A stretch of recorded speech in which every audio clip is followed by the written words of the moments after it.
Welcome back everybody to the After Hours Gaming League Season 3, Week number 2, and of course we do have a fight here between two pretty big names here. Of course we do have our Team EA is going to be starting, well, up the top right hand side of Daybreak, of course one of the very big popular maps on ladder and in normal tournament competition as well, and playing for Team EA as our Blue Protoss player will be Synth. And his opponent going to be down the bottom left-hand side as our Red Zerg player, playing for Team GREE, of course wanting to try and come back here and maybe get a win back in game number 2, is GREE's Shushislayer. So our Red Zerg going to be, you know, obviously looking to probably go for a possible, you know, the quick natural, and then of course the third base as well. Very common to see that kind of thing on Daybreak. Oh, cool. You don't get to see this type of wall very often. We'll go into that in just a minute. But as I mentioned, very standard to see Zergs like to pick up a second and a third base. Of course, you can have some issues from time to time when some Protoss players like to pull out the old Immortal Sentry. Of course, we are here in Heart of the Swarm, and the fact that you can use things like the Mothership Core to help out with an attack like this is, well, it's you know, it's a very useful kind of tactic to add in. As we can see, you know, on the third base, normally you've got a hatchery in this sort of position here. Our Protoss player will obviously want to try and take advantage of that, wanting to throw down a couple of force fields in these sorts of positions, cutting off the Zerg from bringing in the reinforcements across to defend the hatchery, and that's why we commonly see the Immortal Sentry base play on this particular map. Now, of course, as we said, Heart of the Swarm does change things up a little bit. You can add in the Mothership Core as a potential damage dealer. Of course, the added bonus of now how the Time Warp has been switched over from the Oracle across to the Mothership Core can also really help out. Not to mention the bonus fact, if you play against a Zerg who sees it coming, reads you like a book, and knows exactly what you're up to, if you get into a bit of trouble, recall, and it's all good. You can head back home, have some tea and biscuits, and look good with those units all still alive, as opposed to the current Immortal Sentry all in Wings of Liberty, where, you know, you're pretty much done. So we'll see how Synth likes to play this, wants to play this out. Of course, as we can see, I mentioned a slightly different wall in here. It is a little bit more compact. It's not often that people utilize this particular style, but as we can see, we've got the pylon just across up here in this position here. We've also then got the forge. Sometimes some players will like to make this a full wall off with the Nexus there as well. Sort of, as I said, it makes it very compact, and effectively you can use one cannon to defend this this entire area here, which is, you know, it can be a little bit of a bonus depending on how you like to play. However, the normal, little bit more of a common standard style is to, of course, wall off in this sort of position where you've got your gateway, sometimes a you know, a pylon, and then the Nexus. Leave a little hole here for your units to get out, and that's sort of the much more standard way to do it. It leaves a very a limited front for a Zerg player to try and push through. Of course, lings and all sorts of crazy things trying to run by can be quite annoying, but you know, as we said, you just have to be careful about how you play with any sort of wall in, because sometimes Zergs will throw out the crazy stuff. But no crazy stuff for the moment. We've got our natural going up for Sushi. He's going to drone up as hard as he can, sitting on 18 drones right as of now. 2 more on the way. Queens. Wait, no, only one Queen is on the way at the moment. He is getting pretty quick speed. Just going to grab that and make sure that he's got some map control. Of course, wants to make sure that annoying little pesky probes like this guy over here do not get any proxy pylons down. Because of course, you know, you don't want warp-ins happening. It can be quite annoying to deal with that kind of thing. So Sushi doing a good job of keeping up with that particular part of the metagame at the moment. Looks like that with the 30 in operation, we'll obviously see some more drones going down for our Red Zerg player there, Shushislayer. He's also going to have to keep an eye on what the Protoss is up to. So Synth, what is he up to? Well, looks like we're going to have, well, I'm not sure at the moment. We've got a lot of gas, so I'm thinking there may be a Stargate or something like that. There it is, okay. Stargate, if you haven't played much Heart of the Swarm, very, very popular now, as compared to Wings of Liberty, where you'd sort of see a couple of various styles, of course, as we mentioned before, the very popular Immortal Sentry-based play. You can still see Robo-based openings into a very quick third base, but Stargate still a little bit around in Wings of Liberty, but in Heart of the Swarm, this is pretty much one of the big, the top-notch plays that players like to use. Of course, if you've been a big fan of Wings of Liberty and play Protoss, you'll of course know that our the fabled hero, Mr. White Ra, the legend that we all deserve, has been playing a lot of Heart of the Swarm, and he loves to utilize the Stargate. Brings out oracles, does proxy Stargates with Void Rays, and of course utilizes the fact that Void Rays are extremely powerful in that mid to late game when they can throw out their prismatic alignment, get up that extra damage on armored units, and counter things like the roaches, like the very common Ultralisks that have become a almost, I don't want to say a standard, but a very highly sought after facet of late game Zerg play. So we'll see how he goes with that. For the moment, it looks like he is going to get out a couple of Phoenix, of course. As we saw, Sushi was able to scout that out with the Scouting Overlord at that standard sort of 6:30 timer there, just wandering through the base, just saying hello, popping through, just want to get a cup of coffee.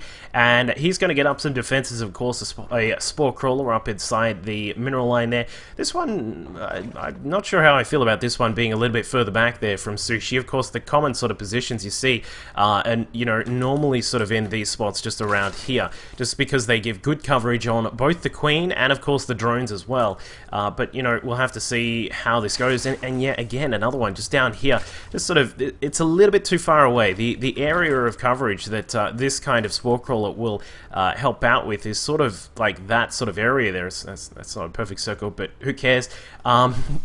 So the units at the top here, like this Queen, are a little bit worried for her because she's going to be in a little bit of trouble. The Hydralisk stand being built now as well. 4 Phoenix have been built. A standard sort of number to go to is 5, as we can see. It looks like Synth is going to pick up a 5th one and send that across, probably rallied across very soon. Going to find a Queen here. There is a very minimal defense, as we mentioned. The Spore Crawler has actually just moved across, so he has gotten that in a little bit of a nicer spot. But you know, well, the Queen goes down already. 1 Queen down for Shushislayer. Synth is going to be quite happy with that. If he can grab maybe 1 or 2 more Queens, he'll be very happy with the job that these Phoenix have done. And there it is again, that Spore Crawler at the back. We can barely see it. The Overlord needs to lose some weight. Just really not helping out at all. And another Queen pops out, trying to get some more defense going against these Phoenix, but it's all a little bit too late here. As a 5th Phoenix comes across, we've got an Observer here to help out as well. Another Queen goes down. So that's that was number 3 Queen. Number 4 is also getting in a little bit of a tight spot there. She goes down. A possible 5th Queen could go down here if Shushislayer is not careful with the 5 Phoenix. Just going to head back for the moment. Maybe going to grab it. There we go. The Queen has been grabbed again.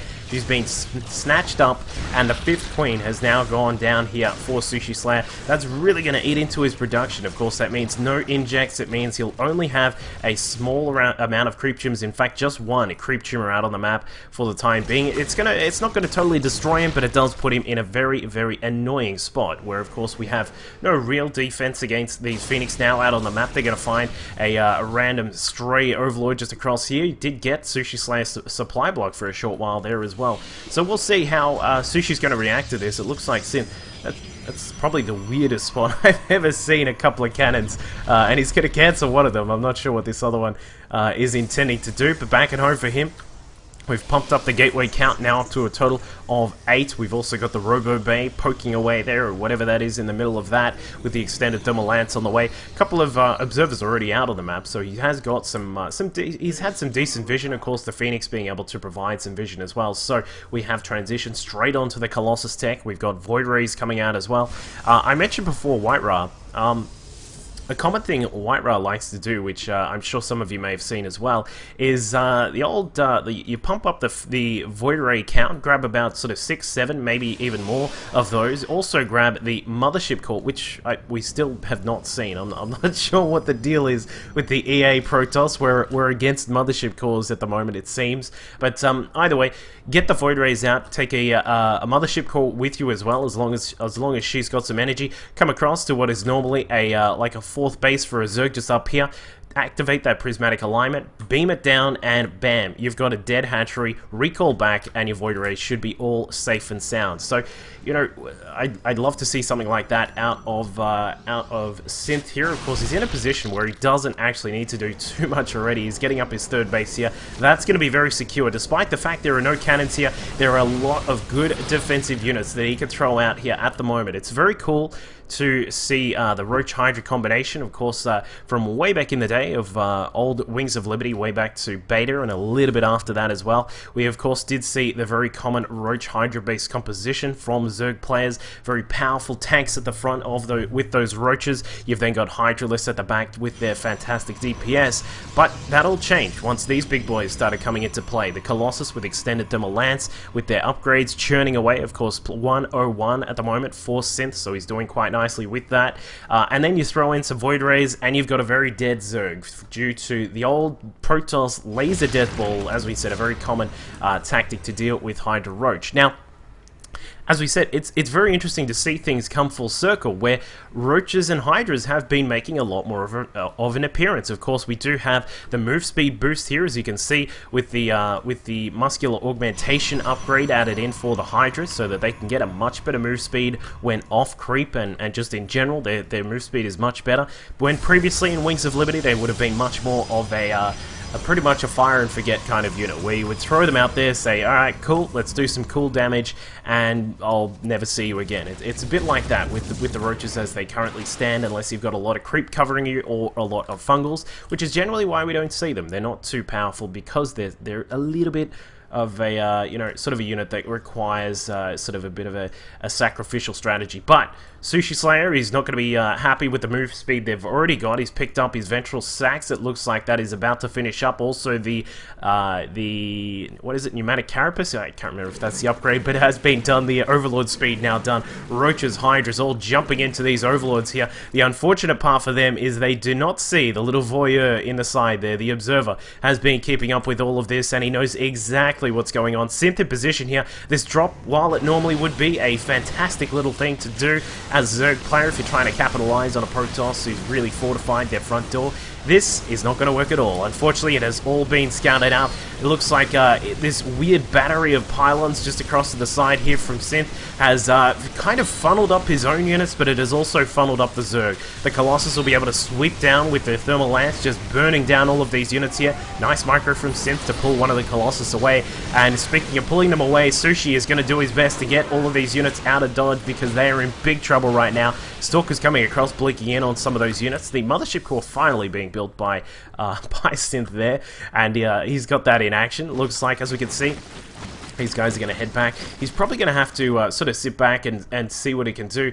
Looks like Synth is just scouting out. Does he have a fourth base? Does my opponent have a fourth? Has he been macroing up quite adequately behind all of this? Well, at the moment, it looks like a no, because we do have still a Zerg on 3 bases at the 17-minute mark, and a Protoss on 3. Always a very dangerous position to be in as a Zerg player. You never want to be at even bases with a Protoss, just because of the efficiency trade of Protoss is just so fantastic compared to Zerg units. But we now see that Overlords are going to attempt number 2 at the bombing run of the Protoss main base coming through. It looks like the Mothership Core is going to come across. Is she going to get a Photon overcharge down? No, she's not. Then it looks like quite a lot of units going down there. A Colossus did pop out, trying to come to the aid of the base here, but unfortunately not going to happen. It looks like the Nexus is going to be next on the menu for all of these units here. Some of these probes still stuck inside this base. I think they're a little bit worried now, but the bay goes down, the facility goes down. Next are the rest of these tech units, and it looks like we will have a base trade, because Synth has decided it's a little bit too far to run home and try and defend this. He's just going to try and power on and get some damage done himself. Walking through the only really remaining defenses of his opponent there, the 3 Spine Crawlers getting burnt down with a vengeance by the Colossus. Looks like he will be able to take care of that natural hatchery too. The Zerg player, meanwhile, of course, Sushi has gotten inside. He's done all sorts of damage to the mineral line of his opponent here, but some of the probes did escape, and he will get them down to the 3rd base. A 4th being built by Synth, as well as a 5th in the middle of the map as well. So he's really just trying to make sure that everything is properly prepared for this base trade situation, where I would say, given the composition of Sushi, he's not in a position to really contest this.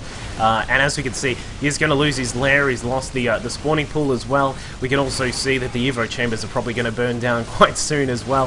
One of the last remaining spore crawlers actually somehow getting some lucky shots off there on a Colossus and taking that down. So as we can see, we've got Synth down to 1 Colossus at the moment. Of course, his Robo Bay has been destroyed. Now as we can see, the Natural has been destroyed as well, left in a smoking pile of blue ruin. There is Synth. Looks like his attempted 5th in the middle of the map here is going to be in a bit of trouble as well. Not going to be able to keep that one alive. The 5th base down at the, well, the 4th down at the bottom right hand side of the map has also been established here by Synth. He's got a gateway going up. A cyber core is going up there as well, because at the moment he has no way to warp in these higher tech units. Of course, the Stalker is going to be unavailable for the moment. He does have quite a bank though, so I really want to put, if I was a betting man, I'd be putting my money on Synth right now. As we can see, he is going to lose the cyber core and potentially this base, but it's sort of a tough situation, because with all these Stalkers coming in, they do have, of course, as we mentioned before, the upgrades were churning away for Synth, and he's got 202 on his upgrades right now, and these units are just going to burn apart. This Colossus is getting a fantastic amount of damage on the field there. 13 kills. That's going to continue to climb as he sweeps across all of those Hydras, doing their best to get some damage done. The Nexus will fall, which is not, well, that's pretty good as well for Shushislayer. He's really done a good job there, but what is back at home for Sushi? I mean, we asked that famous question, but at what cost? When you've been sitting back, and unfortunately, Sushi has not been able to really macro up at all. His drone count is currently sitting at 20. He's trying to get a second gas and a roach warrior in here, but I don't know how long this is going to last, because now Synth is on the warpath. You've killed my main, you've killed my natural, I've got the 3rd, and we'll see how this goes. It looks like the probe count is sufficient to just keep the income flowing, so I would expect that once this cyber is double cyber is up and running, we'll probably see just a few more Stalkers warp in for Synth, and then he'll probably just go for the kill. So looks like he did try and defend up here. Oh no, it's not defending, it's just some Overlords just hanging over like the Goodyear blimp, but he's now just pushing across the Synth Stalkers, just taking a few hits from the Spine Crawlers here. He's also going to check this top left-hand side base of Daybreak, just to check out if there is another base there, but no base there at all. Pylon going to warp in, providing those extra reinforcements, but I don't think it's going to matter at all. As we can see, he's going to be able to push in here, and you know what, this may bring into effect that sort of the diagram I was showing you before, where we've got the force fields in there. Yep, there's one. He's going to utilize the fact that those Spine Crawlers also help out with walling out the rest of the Zerg units, but I mean, the game is already over. Our blue Protoss player from EA, Synth, is going to take game number 2 here in a flurry of base trade actions that, well, it looked like a very weird sort of situation, but of course, unfortunately, due to the fact that those the Hydras and the Roaches were in no way able to compete with all these Stalkers, Shushislayer is forced to GG, and game number 2 will indeed go to Team EA. So we'll go into game number 3 in just a moment. Of course, this is a best of 5 here at the After Hours Gaming League Week 2, and we'll see if EA will continue their streak or if GREE can pull it back. Just a moment.